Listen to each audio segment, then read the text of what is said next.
Mr. President, Excellencies, State and Government,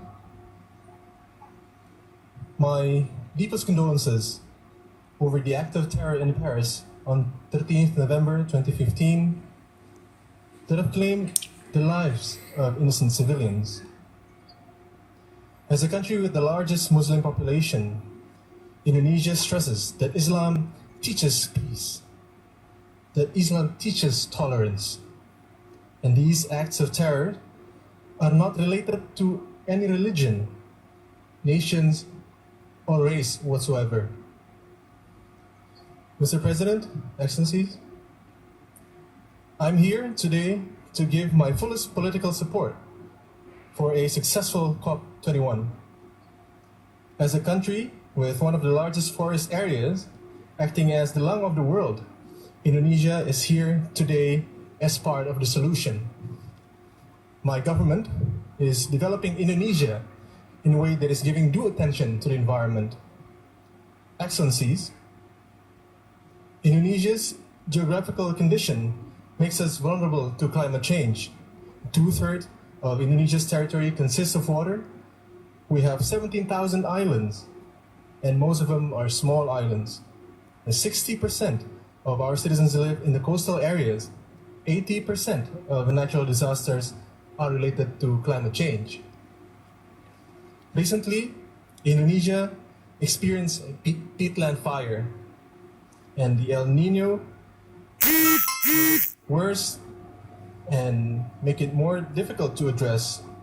However, we have managed to succeed in doing so. We have strict law enforcement measures. We have conducted prevention efforts, and some have been implemented. We have restored our peat ecosystem by the establishment of Peat Restoration Agency. The vulnerabilities and challenges of climate change do not lessen Indonesia's commitment to contribute in our global action to reducing emission. Therefore, Indonesia is committed to reduce by 29% below a business as usual level by 2030 and 41% with international assistance. The emissions reduction is done through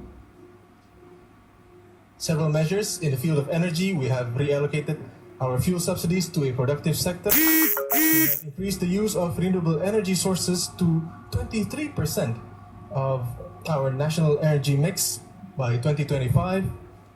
We are converting waste into energy. And in the field of the management of land and forests, we have conducted a one-map policy. We have established a moratorium and review on the issuance of permit for peat land use, and we manage land and forest sustainably. While in the maritime sector, we are combating and addressing the problems of IUU fishing, protecting marine biodiversity, and all of these efforts are carried out with the participation of the communities, including the local communities. Excellencies, the Paris Agreement must reflect equity, fairness, and will take into account national priorities and capabilities. It has to be legally binding, long-term, ambitious, and does not impede development in developing countries. And to reach the Paris Agreement, all parties, and I repeat, all parties must contribute more in mitigation and adaptation efforts, particularly for developed countries through the mobilization of $100 billion in climate finance by 2020, which to be increased over the years.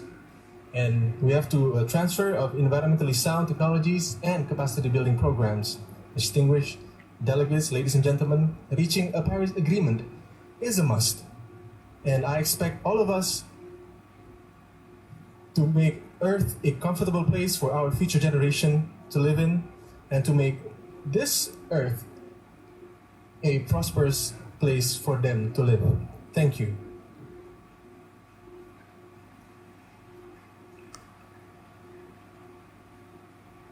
Merci, Monsieur le Président.